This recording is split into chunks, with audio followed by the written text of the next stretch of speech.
വാസുദേവായ ഹരയേ പരമാത്മൈ പ്രണതക്ലേശനാശായ ഗോവിന്ദായ നമോ നമ. ശ്രീമദ് ഭാഗവതം ഏകാദശ സ്കന്ധം അധ്യായം 21 ശ്ലോകം 6 ചെയ്ത് നിർത്തി. അപ്പോൾ എന്താണ് പറഞ്ഞാൽ വെച്ചാൽ ബ്രഹ്മാവ് തൊട്ട് അല്ലേ, പിന്നെ ബ്രഹ്മാവ് തൊട്ട് ഇവിടെ കാണുന്ന എല്ലാ ജീവികളും സ്ഥാവരവും ജംഗമമായിട്ടുള്ള എല്ലാ ഭൂതങ്ങളെയും ഉണ്ടാക്കിയിരിക്കുന്നത് പഞ്ചഭൂതങ്ങളാലാണ്. അതായത് എല്ലാറ്റിൻ്റെയും ശരീരം പഞ്ചഭൂത നിർമ്മിതമാണ്. അവയുടെ ഒക്കെ ഈ കാണുന്ന എല്ലാറ്റിൻ്റെയും ഉള്ളിലെ ചൈതന്യമാണെങ്കിൽ ആത്മാവുമാണ്. അപ്പോൾ ഹേ ഉദ്ധവ, സകല ഭൂതങ്ങളെയും ആ നിലയ്ക്ക് സകല ഭൂതങ്ങളും ശരീരവും അതിൻ്റെ ഉള്ളിലത്തെ ചൈതന്യവും നോക്കുമ്പോൾ സകല ഭൂതങ്ങളും ഒരേപോലെയാണെങ്കിലും സമാനാണെങ്കിലും ഓരോ ഈ വേദങ്ങൾ ചിലത് ഉത്കൃഷ്ടമാണ്, ചിലത് നികൃഷ്ടമാണെന്ന് വയ്ക്കാൻ കാരണം ഓരോരുത്തർക്കും ഓരോ ജീവാത്മാവിനും ഈ ധർമ്മം, അർത്ഥം, കാമം, മോക്ഷം ഈ ധർമാർത്ഥ സാധനങ്ങളെ എങ്ങനെ സമ്പാദിക്കാൻ പറ്റും എന്നുള്ള നിലയ്ക്കാണ് ഇങ്ങനെ അതിനെ അങ്ങനെ പറഞ്ഞിരിക്കണം. അപ്പോൾ ഉദാഹരണത്തിന് ഇപ്പം മൃഗങ്ങൾക്കൊക്കെ അത് ഇവിടെ നമുക്കത് ശരിക്കും ആലോചിക്കേണ്ടതാണ്. കാരണം മൃഗങ്ങൾക്കൊക്കെ അവരൊക്കെ ഇൻസ്റ്റിങ്ക്റ്റ് കൊണ്ടാണ് ജീവിക്കണം അല്ലേ. അതായത് നാച്ചുറൽ ഇൻസ്റ്റിങ്ക്റ്റാണ് അവർ എല്ലാം ചെയ്യണത്. വിശന്നാ കഴിച്ചു, ഇപ്പം രതിസുഖം ഉണ്ടാവണമെങ്കിൽ അത് ചെയ്തു, അവർക്കൊരു ഇൻഹിബിഷനൊന്നുമില്ല, വെറും നാച്ചുറൽ ഇൻസ്റ്റിങ്ക്റ്റ്. അപ്പോൾ ഒരു പിന്നെ അവനവൻ്റെ ഇരയെ കണ്ടാൽ കൊന്നു തിന്നു അല്ലേ. ഇപ്പോൾ സിംഹമോ നരിയോ വിശപ്പില്ലെങ്കിൽ ഒന്നും ചെയ്യില്ല, വിശപ്പുണ്ടെങ്കിൽ അതിൻ്റെ ഇര ആയിട്ടുള്ള മാനോ അല്ലെങ്കിൽ ജന്തുക്കളൊക്കെ പിടിച്ച് തിന്നും. പിന്നെ വിശപ്പില്ലെങ്കിൽ ഒന്നും ചെയ്യില്ല, വെറും ഇൻസ്റ്റിങ്ക്റ്റ് വെച്ചിട്ടാണ് അവരെല്ലാം ചെയ്യണത്. പക്ഷേ അപ്പോൾ അവരുടെ ധർമ്മമല്ല നമ്മുടെ ധർമ്മം. അപ്പോൾ മനുഷ്യന്മാരൊക്കെ ഭഗവാൻ വിശേഷ ബുദ്ധി തന്നിട്ടുണ്ട്. അതുകൊണ്ടാണ് നമുക്ക് ഇന്നത് ചീത്ത ഇന്നത് നല്ലതെന്നൊക്കെ മനസ്സിലാക്കാൻ സാധിക്കും. അപ്പോൾ വേദങ്ങൾ അത് പറഞ്ഞു കൊടുത്ത് ശരിക്കും എല്ലാം ഒരുപോലെ ആണെങ്കിലും നല്ലതാ ചീത്ത എന്ന് പറഞ്ഞ് പതുക്കെ പതുക്കെ പതുക്കെ നമ്മൾ നല്ലതിലേക്ക് മാത്രം എത്തണം. പിന്നെ ഒരു ലെവലിൽ എത്തിയാൽ നമുക്ക് അപ്പോൾ ഒന്നും കൂടി ഉണ്ട്. ഇങ്ങനെ വിശേഷ ബുദ്ധി തന്നിട്ട് നമ്മളെ ഓരോ നാമവും രൂപവും നമ്മുടെ ഇപ്പം മനുഷ്യ ശരീരം തന്നതിൻ്റെ ശരിക്കും എന്താ ലക്ഷ്യം അറിയോ? നമ്മുടെ ലക്ഷ്യം ധർമാർത്ഥ കാമ മോക്ഷമാണ്. ധർമ്മവും അർത്ഥവും കാമവും അല്ല, നമ്മുടെ അൾട്ടിമേറ്റ് ലക്ഷ്യം മോക്ഷമാണ് എല്ലാ മനുഷ്യന്മാരുടെയും അല്ലേ. അപ്പോൾ എങ്ങനെയാണ് ധാർമ്മികമായിട്ടുള്ള പ്രവൃത്തികൾ ചെയ്ത് നമ്മുടെ പിന്നെ അർത്ഥം സമ്പാദിക്കുക, പൈസ സമ്പാദിക്കുക, എന്നിട്ട് ധാർമ്മികമായിട്ടുള്ള മോഹങ്ങൾ സാധിക്കാൻ കാമങ്ങൾ ആ അർത്ഥം വെച്ച് സാധിക്കുക. പിന്നെ അതൊക്കെ കഴിഞ്ഞാൽ ജീവിതം മുഴുവൻ ശരിക്കും മോക്ഷത്തിന് വേണ്ടി ഉപയോഗിക്കേണ്ടതാണ്. അതുകൊണ്ടാണ് മനുഷ്യ ശരീരത്തിന് അത്ര ബുദ്ധിയും കഴിവും തന്നത്.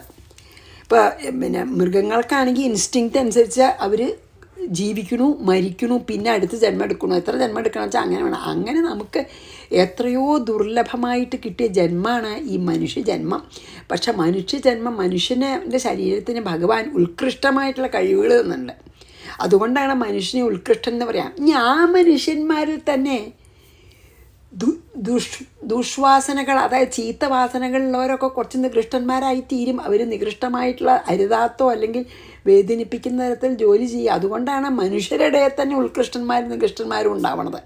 പക്ഷേ ആക്ച്വലി എല്ലാ മനുഷ്യരുടെയും ലക്ഷ്യം മോക്ഷമാണ്. പക്ഷേ അതിലും നമുക്ക് ഈ വാസനകളനുസരിച്ചിട്ടുള്ള ഭേദം ഉണ്ടാവുകൊണ്ട് ഉത്കൃഷ്ടം നികൃഷ്ടം എന്ന് പറയേണ്ടി വരികയാണ്. ശരിക്കും എല്ലാം ഈ പ്രപഞ്ചത്തിൽ കാണുന്ന എല്ലാം സമാനാണ്, എല്ലാം പഞ്ചഭൂത നിർമ്മിതം, എല്ലാറ്റിൻ്റെയും ഉള്ളിലത്തെ ചൈതന്യം അതേ ചൈതന്യമാണ്. പിന്നെ എന്തിനാ ഈ നാനാ രൂപങ്ങൾ വെച്ചാൽ അവരുടെ പ്രാരബ്ധകർമ്മ അനുഭവിച്ച് തീർത്ത് മോക്ഷത്തിലെത്താൻ വേണ്ടിയിട്ടാണെന്നാണ് ഇപ്പോൾ ഏകദേശം പറഞ്ഞത് കേട്ടോ. ഇനി 7 നമുക്ക് വായിക്കാം. ദേശകാലാദിഭാവാനാം വസ്തൂനാം മമ സത്തമ ഗുണദോഷൗ വിധീയേതേ നിയമാർത്ഥം ഹി കർമ്മണാം. സത്തമ, ഹേ വിളിക്കുകയാണ് പിന്നെ ഉദ്ധവനെ, ഹേ സാത്വികനായിട്ടുള്ള ഉദ്ധവ, ദേശകാലാദിഭാവാനാം, അതായത് ദേശം കാലം അതുപോലുള്ള കാര്യങ്ങൾ, വസ്തുവിനാം അതായത് പല വസ്തുക്കൾക്കും ദേശത്തിനും കാലത്തിനും മാത്രം ഉണ്ടാവണതേ. ചിലപ്പോൾ നെല്ലൊക്കെ ഒരു സമയത്ത്, ഫ്രൂട്ട്സൊക്കെ ചില കാലത്തല്ലേ ഉണ്ടാവുള്ളൂ. കർമ്മണം പ്രവൃത്തികളിൽ നിയമാർത്ഥം ഹി, അതായത് നിയമം പ്രകാരം ചെയ്യാൻ വേണ്ടിയിട്ട് ഹി വേണ്ടി മമ എന്നാൽ ഗുണദോഷൈഹി ഗുണദോഷങ്ങൾ വിധീയതേ വിധിക്കപ്പെട്ടിരിക്കുന്നു. അതാണ് ഭഗവാൻ എന്താണ് ഗുണവും ദോഷവും എന്ന് പറയാൻ കാരണം. ശരിക്കെല്ലാം ഗുണത്തിനും ദോഷത്തിനും അതീതാണെങ്കിലും എന്താ പറയുക വെച്ചാൽ ഈ ദേശത്തിനും കാലത്തിനും ദേശകാലാദികൾക്കും പദാർത്ഥങ്ങൾക്കും ഞാൻ എന്തുകൊണ്ടാണ് ഗുണവും ദോഷവും നിശ്ചയിച്ചിരിക്കണമെന്ന് വെച്ചാൽ അത് കർമ്മങ്ങളെ നിയന്ത്രിച്ച് നിവൃത്തിമാർഗത്തിൽ പുരോഗമിക്കാൻ വേണ്ടിയാണ്. കർമ്മങ്ങളെ നിയന്ത്രിച്ച് അപ്പോൾ അത് ചെയ്യരുത്, ചീത്തയാണ്, അങ്ങനെ നമ്മൾ നിവൃത്തിമാർഗം അതായത് മോക്ഷമാർഗത്തിൽ നമുക്ക് പുരോഗതി ഉണ്ടാവാൻ വേണ്ടിയിട്ടാണ് ഞാൻ ഈ ദേശത്തിനും കാലത്തിനും ഈ കാലത്ത് ചെയ്യരുത്, ഈ കാലത്ത് ചെയ്യാം, അങ്ങനെയുള്ള നിയമങ്ങളൊക്കെ വെച്ചിരിക്കണം. ദേശകാലാദികൾക്കും പദാർത്ഥങ്ങൾക്കൊക്കെ ഗുണദോഷങ്ങൾ, ഇത് നല്ല കാലമല്ല, ഇത് ചീത്ത കാലമല്ല, അങ്ങനത്തെ കാര്യങ്ങൾ, ഇത് നല്ല സാധനമല്ല, അത് ചീത്ത സാധനമാണ്, അങ്ങനെയൊക്കെ. അതിന് ഞാൻ അങ്ങനെ ഒരു ഗുണദോഷങ്ങൾ ഞാൻ നിശ്ചയിച്ചിരിക്കാൻ തന്നെ എന്താ കാരണം വെച്ചാൽ ഈ കർമ്മങ്ങളെയൊക്കെ പ്രവൃത്തി മാർഗത്തിൽ നിന്ന് നിവൃത്തി മാർഗത്തിൽ നമ്മൾ ഈ സാധകൻ പുരോഗമിക്കാൻ വേണ്ടിയിട്ടാണ്. അതായത് പ്രവൃത്തി മാർഗത്തിൽ നിന്ന് നിവൃത്തി മാർഗത്തിലേക്ക് കൊണ്ടുവരാൻ വേണ്ടിയിട്ടാണ് ഞാൻ ഗുണദോഷങ്ങളെയൊക്കെ പറഞ്ഞിരിക്കുന്ന കാലത്തിനും ദേശത്തിനും പദാർത്ഥങ്ങൾക്കും ഒക്കെ എന്നാണ് പറഞ്ഞത്. അതാണ് ഇതിൽ പറഞ്ഞത്. അതായത് നോക്കൂ, ഉദ്ധവ ദേശം, കാലം, ഫലം, പിന്നെ ഒരു നിമിത്തം, പിന്നെ ആരാണ് അത് ചെയ്യാനുള്ള അധികാരമുള്ളവർ, അതൊക്കെ ഭഗവാൻ പറയുന്നുണ്ടല്ലോ വേദത്തിലെ. ഇതൊക്കെ അതായത് ഇന്ന കാലത്ത് കൃഷി ചെയ്യുക, ഇന്ന കാലത്ത് ഇതുണ്ടാവുക, അങ്ങനെ പറഞ്ഞും സമയം ദേശവും കാലവും ഒക്കെ നോക്കി പറയുന്നുണ്ടല്ലോ. അതിനൊക്കെ ഈ അനാവശ്യ പ്രവൃത്തികളെ, അതായത് നിവൃത്തി മാർഗത്തിലേക്ക് വരാൻ വേണ്ടി പ്രവൃത്തി മാർഗത്തിലത്തെ അനാവശ്യ പ്രവൃത്തികളെ കുറയ്ക്കാനായിട്ടാണ് ഞാൻ ഇങ്ങനെ ഗുണദോഷങ്ങളെ വിധിച്ചിരിക്കുന്നത്. അപ്പോൾ ദോഷമാണെന്ന് പറഞ്ഞാൽ അത് ചെയ്യാണ്ടിരിക്കുമല്ലോ. അപ്പോൾ ലോകത്തിന് നന്മ അങ്ങനെ ചെയ്ത് കുറച്ച് കഴിഞ്ഞാൽ ഒരു കർമ്മം ചെയ്യാണ്ടാവും. പക്ഷെ ആദ്യം ദോഷകർമ്മങ്ങളെ അകറ്റി ഗുണകർമ്മങ്ങളെ ആക്കി നമ്മളെ പ്രവൃത്തി മാർഗത്തിൽ പുരോഗമിപ്പിക്കാൻ വേണ്ടിയിട്ടാണ് ഞാൻ അങ്ങനെ പറഞ്ഞത്. ഇനി 7 വായിച്ച 8 വായിക്കാം. ദേശകാലാദിഭാവാനാം വസ്തൂനാം മമ സത്തമാ ഗുണദോഷൗ വിധീയേതേ നിയമാർത്ഥം ഹി കർമ്മണാം അകൃഷ്ണസാരോ ദേശാനാം അബ്രഹ്മണ്യോ ശുചിർഭവേദ് കൃഷ്ണസാരോപ്യസൗ വീര കീകടാ സംസ്കൃതേരിണം. 8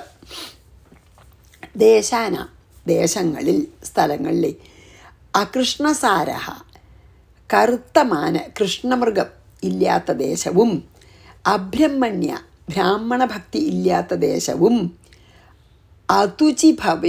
അശുചി ഭവേദ് ശുചിയില്ലാത്തതാണ്. അതായത് കൃഷ്ണമൃഗം നടക്കാത്ത കാടും ബ്രാഹ്മണ ഭക്തി ഇല്ലാത്ത സ്ഥലവും ഒക്കെ അശുദ്ധമായിട്ട് ഞാൻ പറഞ്ഞിട്ടുണ്ട്.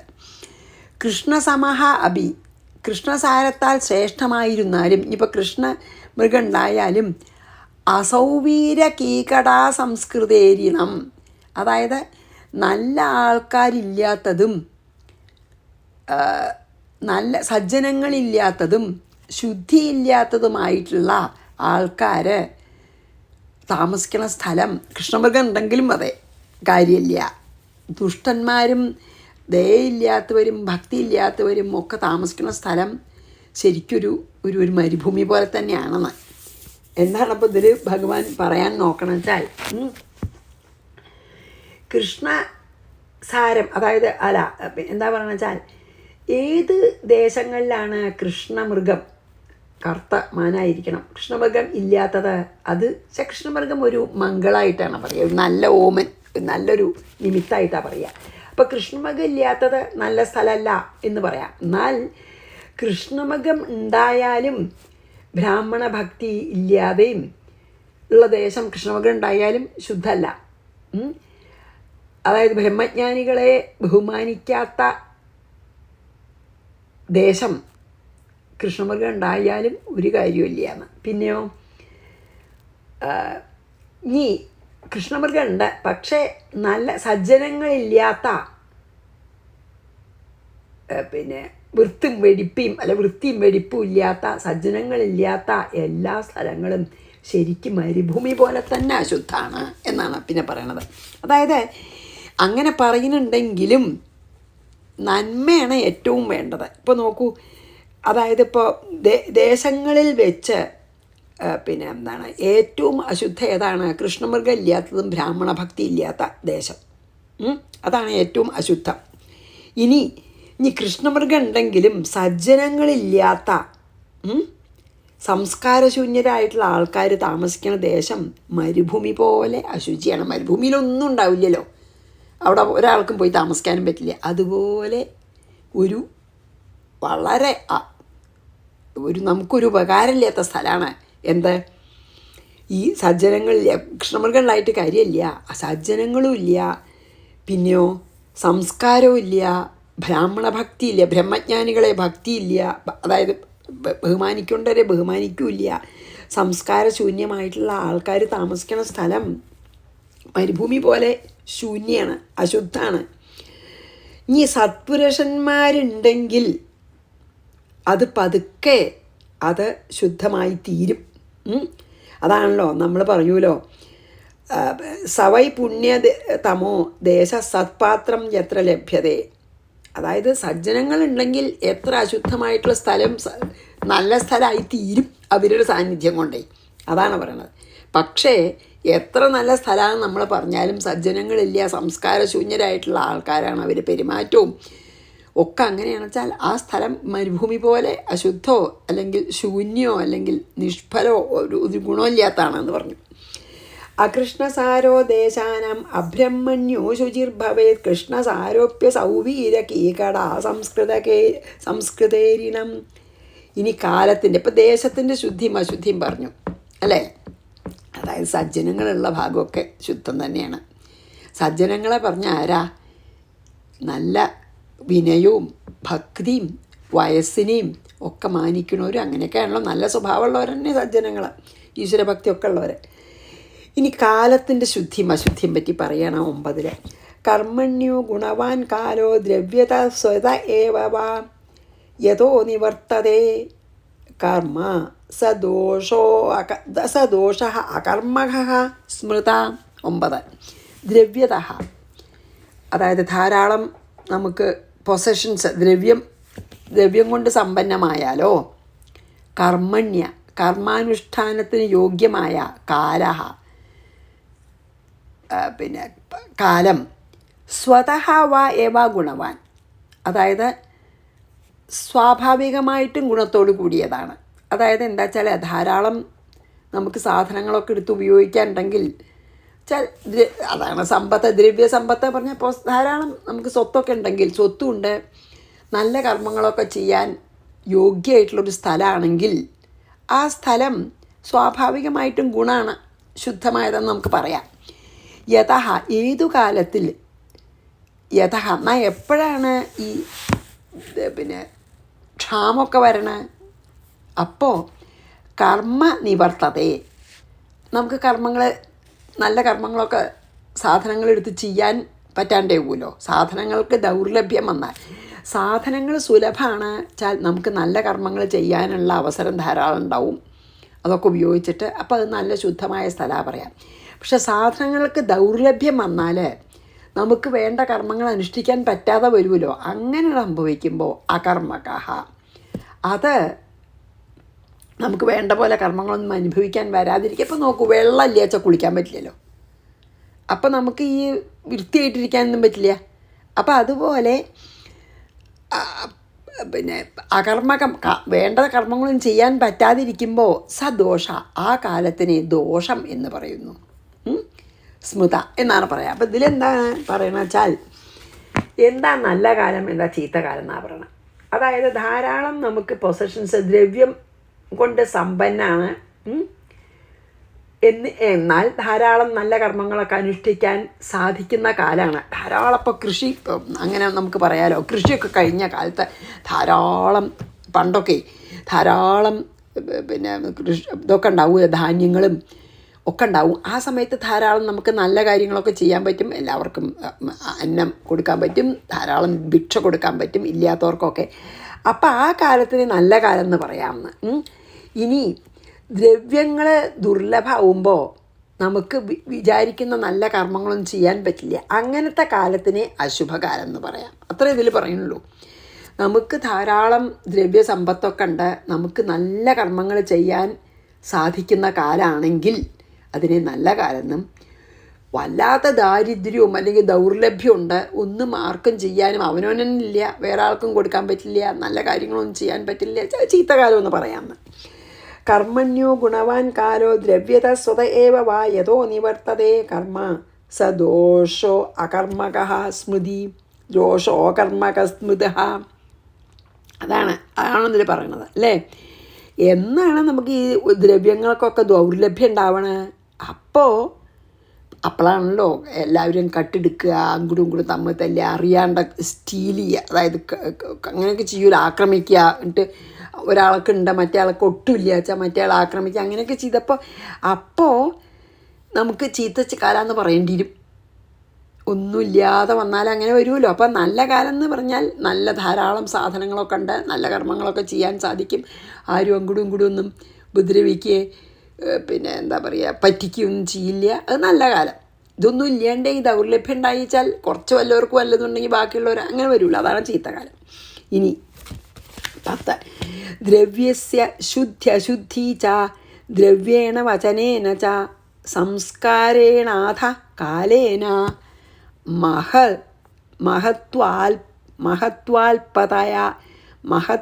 മഹത്വാൽപതയാഥവാ. ഇപ്പോൾ നമുക്ക് ഇതിൻ്റെ അർത്ഥം നോക്കാം. 10ൻ്റെ വേർഡിൻ്റെ മീനിങ് നോക്കാം കേട്ടോ. 10ഉം 11 ഒന്നിച്ച് ചെയ്യാം. ശക്ത്യാശക്ത്യാഥവാ ബുദ്ധ്യാഹ സമൃദ്ധ്യാ ച യദാത്മനെ അഖം കുർവന്തി യഥാ ദേശാവസ്ഥാനുസാരത. ഒന്നിച്ച് ചെയ്യാതെ ദ്രവ്യസ്യ, അതായത് എന്തെങ്കിലും പദാർത്ഥങ്ങൾക്ക് ശുദ്ധ്യശുദ്ധി ച ശുദ്ധിയും അശുദ്ധിയും ഉണ്ടാകുന്നു. ദേശത്തിനും കാലത്തിനും പറഞ്ഞു ഇപ്പോൾ ഇല്ലേ. ഇനി സാധനങ്ങൾക്കും ശുദ്ധിയും അശുദ്ധിയും വചനേന ദ്രവ്യസ്യ ദ്രവ്യേണ, അതായത് ജലം മുതലായവയാലും മൂത്രം മുതലായവയാലും എന്താ ശുദ്ധ്യശുദ്ധി ച ശുദ്ധിയും അശുദ്ധിയും ഉണ്ടാകുന്നു. അതായത് സാധനങ്ങൾ നന്നെങ്കിൽ നല്ലതാണ്. ഇപ്പോൾ നോക്കൂ, ഒരു ഭക്ഷണം നല്ല ഫ്രഷായിട്ട് വെക്കുമ്പോൾ അത് നല്ല ശുദ്ധമാണ്. അത് ഒരു 2 ദിവസം എടുത്ത് വെച്ച് അത് ചീത്തയായാലും അശുദ്ധിയായി. അതുപോലെ തന്നെ ജലം, ശുദ്ധജലം ഉണ്ട്, പക്ഷെ നമ്മളത് കഴിച്ച് മൂത്രമായിട്ട് പോയാൽ അത് അശുദ്ധമായില്ലേ. അപ്പം അങ്ങനെ സാധനങ്ങൾക്കും ശുദ്ധിയും അശുദ്ധിയും കൽപ്പിച്ചിട്ടുണ്ട്. വചനേന അതേപോലെ ശുദ്ധം എന്ന് നമ്മൾ പറയണത്, അതായത് നല്ല അറിവുള്ളവരിത് ശുദ്ധമായിട്ടുള്ള നല്ല സാധനമാണെന്ന് പറഞ്ഞാൽ അത് ശുദ്ധമാണ്, അല്ലെങ്കിൽ അത് ശുദ്ധിയാണ്, അവരത് ഉപയോഗിക്കരുത് എന്ന് പറഞ്ഞു വെച്ചാൽ അത് അശുദ്ധമാണ്.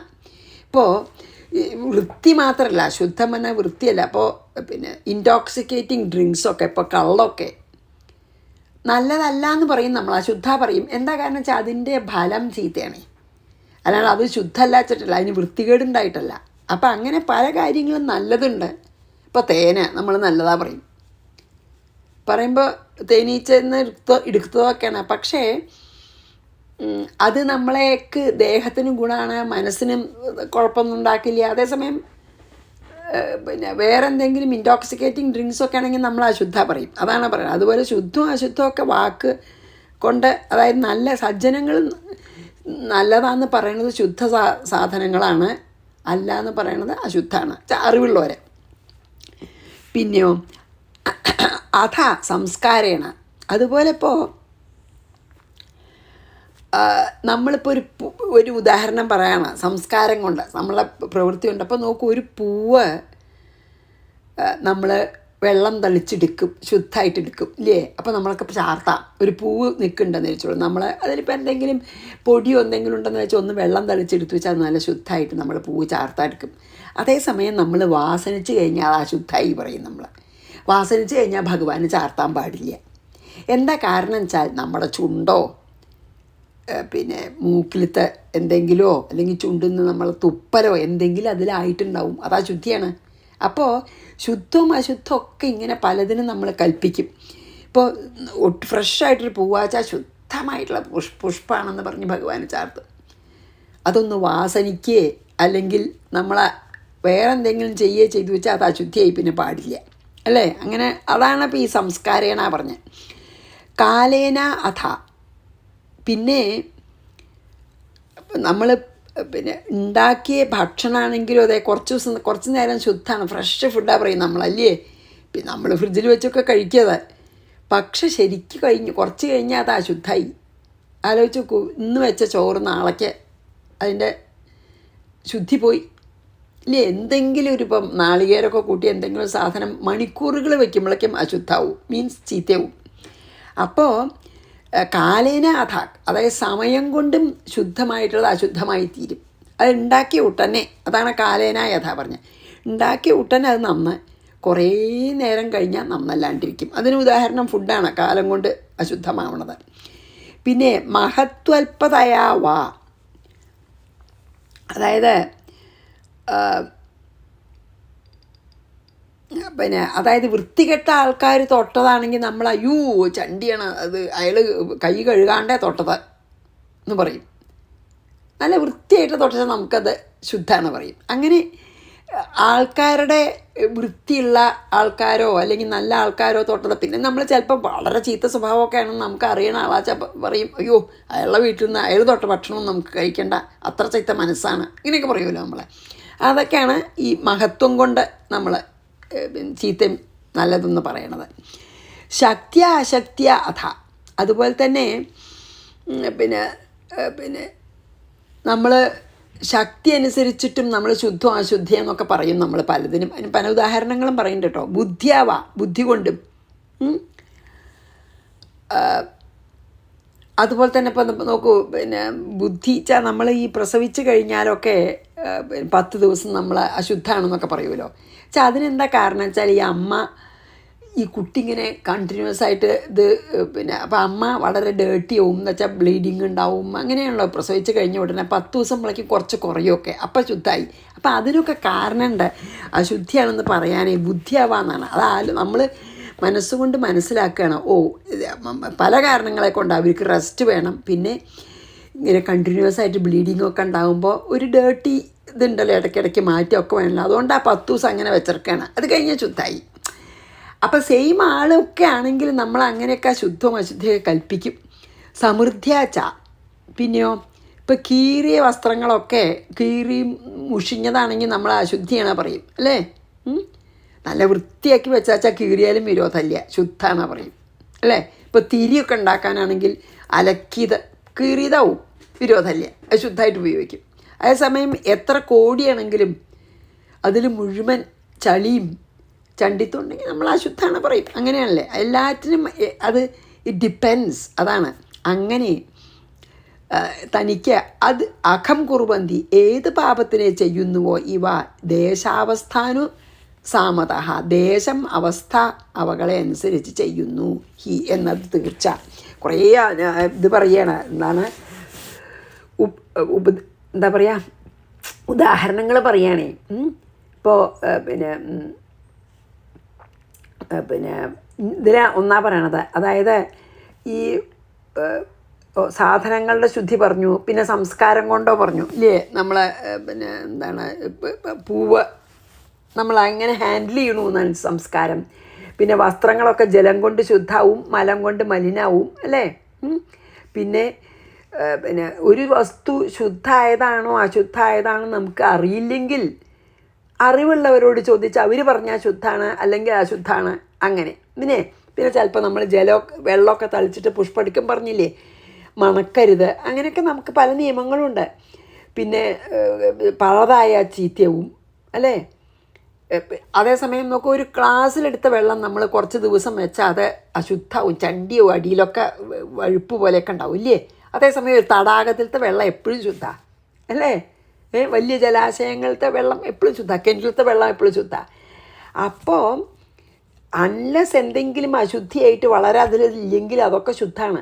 അപ്പോൾ ശക്തി അശക്തി ബോധം നമുക്കറിയാം എങ്ങനെയെന്ന്, സമൃദ്ധി, ഇതൊക്കെ അനുസരിച്ചിട്ടാണ് ഈ സാധനങ്ങളൊക്കെ ശുദ്ധമാണോ അശുദ്ധമാണോ എന്ന് പറയണത്. അതായത് ദേശവും കാലവും സമയവും ഒക്കെ അനുസരിച്ച് നമ്മൾ ശുദ്ധമാണ് അശുദ്ധമാണെന്ന് നമ്മൾ തീർച്ചയാക്കി എടുക്കുകയാണ്. അങ്ങനെയാണ് ഇത്. ഈ രണ്ടിതിൽ അതന്നെയാണ് പറയണത് കേട്ടോ. ഇത് ശുദ്ധമോ അശുദ്ധമോ സംശയം ഉണ്ടെങ്കിൽ ചോദിക്കുക, അറിയണവരോട്. അതാണ് ഇപ്പോൾ ഇതിൽ പറഞ്ഞത്. അപ്പോൾ നമ്മളെ പിന്നെ അതുകൊണ്ട് കേട്ടോ, ആരോഗ്യമുള്ള സമയത്ത് നമ്മൾ അശുദ്ധമാണെന്ന് പറയണത് ആരോഗ്യമില്ലെങ്കിൽ നമ്മൾ ശുദ്ധ പറയും. ഇപ്പം നമുക്ക് പനിയൊക്കെ വന്നു വെച്ചാൽ കുളിക്കാണ്ടിരുന്നാലും മേലൊക്കെ തുടച്ച് ശുദ്ധ പറയുമല്ലോ. അപ്പം അങ്ങനെയെല്ലാം ഇറ്റ് ഓൾ ഡിപ്പെൻഡ്സ് ഓൺ പല കാര്യങ്ങൾ, ദേശം, കാലം, നമ്മുടെ സൗകര്യം എല്ലാം. ഇതൊക്കെ സ്വാഭാവിക പ്രവൃത്തികളെ, അതായത് എന്തിനാണ് ഇതൊക്കെ പറഞ്ഞു വെച്ചാൽ ആ അനാവശ്യമായ പ്രവൃത്തികളെ കുറച്ച് കൊണ്ടുവന്ന് ഈശ്വരോന്മുഖമായ പ്രവൃത്തികളെ, നല്ല പ്രവൃത്തികളെ, വിച്ച് വിൽ ലീഡസ് ടു മോക്ഷം. അരുതാത്ത പ്രവൃത്തികളെ കുറച്ച് കൊണ്ടുവന്നിട്ട് പ്രവൃത്തി മാർഗത്തിലുള്ള ആ നമ്മുടെ ഗതിയെ മാറ്റി നിവൃത്തി മാർഗത്തിൽ നമ്മളെ പുരോഗമിപ്പിക്കാൻ നല്ല കർമ്മങ്ങൾ മാത്രം, അതിനാണ് ഈ ശുദ്ധിയും അശുദ്ധിയും വെച്ചിരിക്കണം എന്നാണ് ചുരുക്കം. അപ്പോൾ 10ഉം 11ഉം വായിച്ച് നമുക്ക് 12ലേക്ക് പോവാം.